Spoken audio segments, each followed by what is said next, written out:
também, mas não ficou mal entregue o prêmio de melhor em campo para o Everton. Então acho que não foi uma atuação das melhores. Agora, claro, o resultado, assim como o resultado do Flamengo, acaba sendo um resultado muito bom. A vitória fora de casa, né? Podendo resolver em casa e jogando até mesmo por um empate, eu acho que acaba sendo um ótimo resultado. Mas eu achei que a atuação foi fraca e foi pior do que o que a gente tinha visto, sobretudo nas últimas 2 rodadas do Campeonato Brasileiro.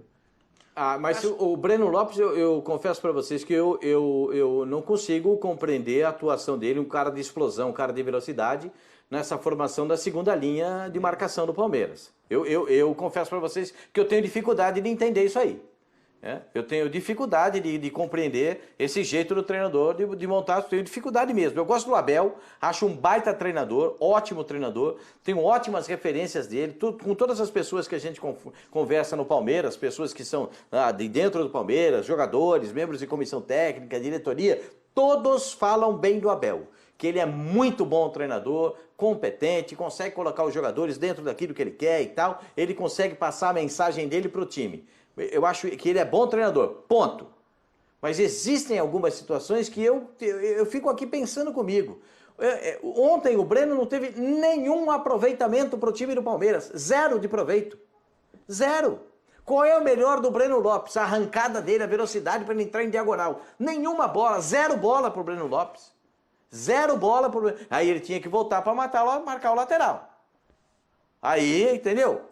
Eu acho que para isso, não precisa, ele tem que ter o Breno Lopes numa característica. Breno, se a bola vier, sai você, estica a jogada, alonga o campo, vai buscar essa bola na frente. Mas ninguém deu bola para o Breno Lopes.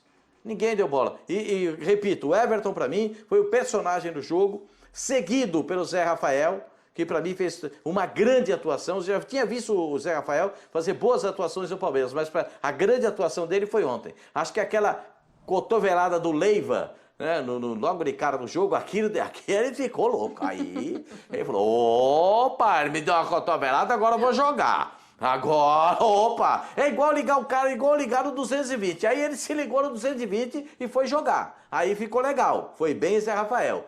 E tô aqui, vou dizer pra você, fiquei preocupado com o Dudu. O Dudu tá num ritmo diferente, hein? Ele parece um veterano num time de profissional. Ele tá em outro ritmo, hein? Ô, Mauro, mas não é justo dar um tempo pro Dudu? Desculpa, Virner, vai você, depois eu faço a pergunta pro Mauro. Não, pode falar com o Mauro, depois eu falo, sem problemas. Então, claro. Isso, Mauro. Não é justo dar um tempo pro Dudu, não? Se reabilitar ali, pegar o ritmo? Claro. Ficou um tempo fora. Jogador que foi importantíssimo, histórico aí no Palmeiras nos últimos anos. E a gente imagina que vai ser um titular, sim, quando tiver no ritmo que o Pascoal não viu ontem ainda. Acho que está cedo para isso, enfim. Jogou um pouquinho contra o Santos, um pouquinho ontem e tal, e acredito que veremos um outro Dudu ainda pela frente. Acho que o palmeirense espera muito por isso. Faltou, como disse o Jean aí, exemplo do Flamengo, faltou mostrar jogo, faltou mostrar bola e trouxe um resultado, ok, né? Agora, a diferença é que no jogo lá do Flamengo, o Flamengo está mais acostumado, na maioria das vezes, ter a posse de bola, coisa que não teve. O Palmeiras não, o Palmeiras está acostumado a jogar com esse jogo em que o adversário tem 60%, ele tem 40%, só que ele vai lá e mata em 2, 3 jogadas. Ontem realmente finalizou muito pouco, só 2 vezes. Parabéns pelo recorde que conseguiu, né? Impressionante. Jogar recorde aí de 13 jogos fora de casa na Libertadores e com 10 vitórias, né? Não é que são 10 empates e 3 vitórias, são 10 vitórias e só 3 empates, um aproveitamento maravilhoso. Mas ontem assisti também no Linha a explicação da Renata Ruel, ok, ao pé da letra, ao pé da regra, tá tudo certo, pênalti. Não concordo. A gente já vai chegar aí, a gente já vai chegar. Vira o rosto, levantou a mão, não tinha onde ele colocar aquela mão, enfim. Sei que o Pascoal discorda, vamos ter um tema bom para falar aqui para frente. E provavelmente quem torce para o Palmeiras também vai começar a me criticar por aí, mas Não é possível, não é. Aí, assim, tá demais. Eu entendo a Renata, olha, tá na regra, aqui tá na regra, sim, mas na Europa não tá, não é a mesma regra, então, ou é interpretação, lá é uma coisa, em outro lugar é outra, aqui vale. Assim, independentemente de ter sido a favor, a gente vê o técnico aí dizendo que, né, que já havia acontecido no jogo contra o Boca, que já havia acontecido no outro jogo, já tem essa história toda de estarem achando que as equipes brasileiras estão sendo beneficiadas. E, enfim, por mais que esteja muito dentro da regra, olha aí, ele dá uma virada, onde queria pôr essa mão? Eu não vejo com o braço estendido, querendo tomar uma grande vantagem. Você não contou o Miguel. Que Miguel, a bola bate no... Ele vira o rosto, mas ele bota a mão na direção da bola. Ele abre o corpo, ele expande o raio de ação. E aí isso é penalidade máxima. Eu não fiz a regra. Eu não fiz. Ela tá lá. Isso. Eu acho que ele não expandiu o corpo, não. A bola bate no corpo, ele nem sabia para onde ela ia para ele colocar a mão na bola, Pascoal. Mas tudo bem, tá na regra. Acabei de falar, a Renata Ruel falou que o pênalti foi legal, então tinha que marcar. Ok. Então, só acho que a regra tá errada, só isso. A gente tem que ter uma clareza, porque, sabe, essa regra vale para todo lugar, só vale aqui na Conmebol. Os caras lá embaixo, lá fora, tá todo mundo bravo. Que as regras aí parecem... Não pode ser regra jabuticaba. Pois é. Mas, enfim, pode ser regra jabuticaba. Regra jabuticaba só tem no Brasil, porque jabuticaba só tem no Brasil. É uma fruta que só tem no Brasil. E aqui tem a regra jabuticaba também, né? Porque os caras inventam aqui e a regra vai a que tem aqui. O Birner queria falar, o Mauro Naves é o presidente, ele manda no negócio todo, então a gente já entrou no VAR. Birner, conclui o teu raciocínio e aí depois a gente vai falar mais dessa questão aí de se foi pênalti ou não. Fala, Birner. Depois eu dou minha opinião sobre o pênalti. Sim. Eu acho que ontem o Palmeiras não quis jogar a lá Palmeiras em regra como atua na Libertadores. Eu acho que o Palmeiras ontem quis ter mais a bola, eu acho que o Palmeiras quis ditar mais o ritmo de jogo e não conseguiu. A minha questão foi outra, e acho que ontem individualmente o time do meio campo para frente não jogou bem. Porque é óbvio que o Abel sabe que com o Scarpa e o Daverson mais adiantados ele perde velocidade no contra-ataque e perde. O treinador sabe disso. E ao contrário do Flamengo, não dá para exigir isso, obviamente, do Flamengo ainda, o Palmeiras é um time muito bem treinado, com sistemas de jogo diferentes. O time se adapta a jogar de várias formas. Então ontem, por exemplo, se ele quisesse atuar como o Palmeiras, em regra, atua, provavelmente ele teria colocado um quinto jogador na primeira linha, na linha defensiva, abriria a mão, provavelmente, do Scarpa, colocaria um outro volante, né, e jogaria com um jogador de velocidade, talvez o próprio Breno Lopes um pouco mais avançado.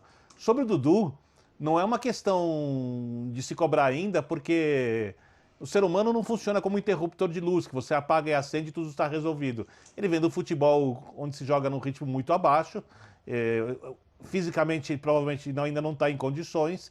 Se estivesse bem tecnicamente na parte física, teria começado o jogo de ontem, porque ele poderia eventualmente ser um desses jogadores mais avançados para a construção e para o lance de velocidade, para o lance de drible. Então acho que é preciso ter bastante paciência com o Dudu, a não ser que tenha algum problema físico, que nada indica, ou que tenha perdido o interesse em jogar de maneira competitiva, o que é algo que ninguém pode afirmar nesse momento. Ele vai voltar a ser um jogador que desequilibra e um dos melhores jogadores do país. Depois eu opino sobre o pênalti.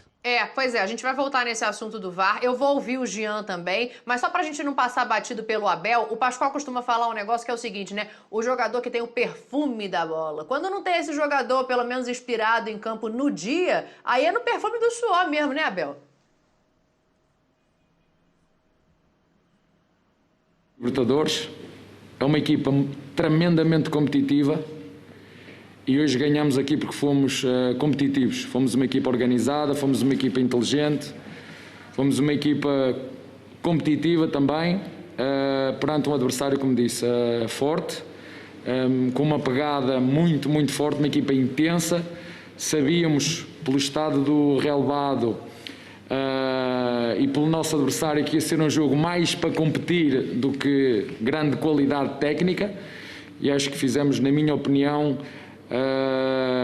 um bom jogo no sentido de competitivo. Eu costumo dizer que eu adoro um bom perfume, eu gosto de um bom perfume, e eu próprio gosto de gastar dinheiro em bom perfume, mas hoje, para ganhar o jogo aqui, foi o perfume do cheiro a suor e do trabalho foi o que nos fez ganhar o jogo aqui.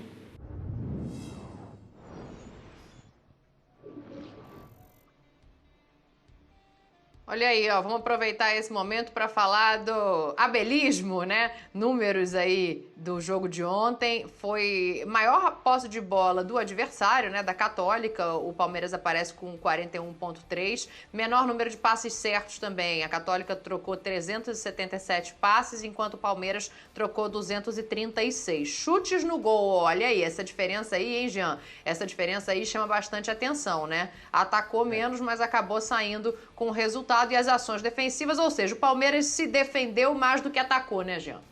Sem dúvida, e acho que assim, essas estatísticas a gente já viu até parecidas em outros jogos da Libertadores, exceção feita aquela que você destacou, que são os chutes a gol. Em geral, o Palmeiras conseguia se defender na Libertadores e criava mais chances que o adversário, e por isso teve a segunda melhor campanha da competição na primeira fase. Ontem não foi assim. E eu discordo de novo do Birner, porque eu acho que assim, se ele não quisesse ter jogado desse jeito, o Breno Lopes não jogaria onde ele jogou, que foi até o que o Pascoal falou, ali como um segundo lateral esquerdo. O Breno Lopes foi um segundo lateral esquerdo. Então eu acho que se ele quisesse explorar a velocidade, ele quis explorar a velocidade, na verdade, de um cara como o Daverson, que não tem velocidade, e ele não marcou alto. Para mim essa é a grande diferença, porque... Você acha que ele não sabe que o Davidson não tem velocidade, Jean? E outra coisa, quando ele diz que quando ele diz que o time foi bem na parte do empenho, da raça, do suor, mas nesse aspecto só, o outro ele não exalta, porque as ideias dele de jogo não foram colocadas na prática. Mas ele ideia era ter a posse de bola. Era o contrário do que aconteceu. Mas, então, aqui assim, a diferença para os jogos contra Santos e Grêmio foi notável, assim, nos jogos contra Santos e Grêmio o Palmeiras começou marcando com as linhas lá em cima, né, e tudo bem, não jogou assim o tempo todo, em determinados momentos o Palmeiras alterna, e eu acho que está certíssimo em fazer isso até para confundir o adversário, mas ontem a gente não viu isso, então a gente não viu a postura do Palmeiras que a gente viu nos dois jogos anteriores, e acho até que quando ele dá toda a introdução sobre a maneira como o Palmeiras jogou, e ele falou, a gente já sabia que ia ser muito difícil, porque o histórico é ruim aqui dos brasileiros, a gente já sabia que o gramado é ruim, que ia dificultar o jogo, a gente já sabia que ia ser um jogo muito mais competitivo. Eu acho que esses já saberes que ele tinha antes do jogo fizeram com que a postura do Palmeiras fosse uma postura diferente dos jogos contra Grêmio e Santos. E eu tô citando só Grêmio e Santos porque acho que no Brasileiro também, nas rodadas iniciais, o Palmeiras conseguiu muitos pontos sem jogar o que jogou nos dois últimos jogos do Brasileiro, né? Muitas vezes atuando até nessa mesma pegada que a gente viu ontem e conseguindo seus gols. Mas acho que quando você depende da qualidade técnica, né, de um atacante, de um contra-ataque, eventualmente para conseguir fazer o seu gol, da velocidade desse cara, é muito difícil fazer isso com o Daverson como o cara principal lá na frente. Não estou desprezando o Daverson, mas acho que ele funciona muito mais para outro tipo de jogo, com outra formação e com outra postura em campo. E ainda que fosse o caso... Se não tinha o Rony, poderia usar o Wesley, que tem a mesma explosão de velocidade. Perfeito, e joga pelo setor. Perfeito, foi o que eu pensei exatamente ontem, quando eu vi que o time estava jogando daquele jeito. E mesmo que a ideia dele não fosse, né, fosse jogar mais para frente e tudo mais, Birner, eu acho que então o Daverson poderia ter saído antes para dar espaço justamente para alguém, até mesmo no intervalo, para dar espaço para alguém jogar do jeito que o jogo estava acontecendo, do jeito que o jogo estava transcorrendo. Concordo com isso. Fala, Birner, fala. Não, concordo com o Jean. Tanto que quando ele bota o Wesley e Dudu, era para tentar potencializar o contra-ataque, que era o que o jogo exigia. Não funcionou, mas ele tentou. Pascoalzinho quer falar alguma coisa? Não, eu só pontuei a questão do Wesley, porque eu acho que o Wesley pode dar essa velocidade que o Palmeiras precisava pelo lado do campo ontem. O Palmeiras tinha necessidade de uma explosão, de um escape, né? Porque o time muito pressionado, você precisa de alguém para ter o escape, da bola de fuga. E é o caso do Rony, é o caso do Wesley. São jogadores que dão essa possibilidade. O Palmeiras tem 10 atacantes. 10. O treinador, ele reclama, mas ele tem 10 atacantes. 10. Dá para ele escolher, legal. Por falar nisso, eu só quero fazer... Eu já fiz esse reparo, é uma opinião, obviamente. R$1 milhão por ano, todo ano, desde 2016, trabalhando com robôs. Isso mesmo, 2016, 17, 18, 19 e 20. E agora em 2021, com certeza eu vou conseguir também. Eu tenho uma máquina de fazer dinheiro na minha mochila e vou te mostrar como você também pode ter a sua. Quer saber como? Clica no link aqui embaixo desse vídeo e vem comigo.